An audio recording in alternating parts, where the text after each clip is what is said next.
How to remove yourself from a Facebook page. In this video, I'll show you how to remove yourself from a Facebook page using your iPhone, Android, or computer. First, open Facebook and switch to the page you want to remove yourself from.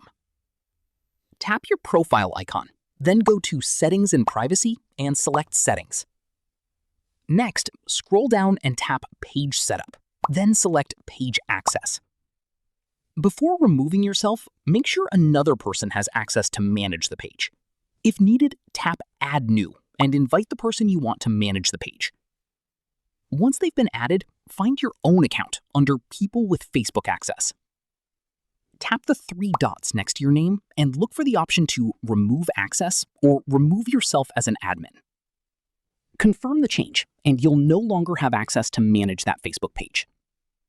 If you found this video helpful, please like, share, and subscribe for more Facebook tips and tutorials.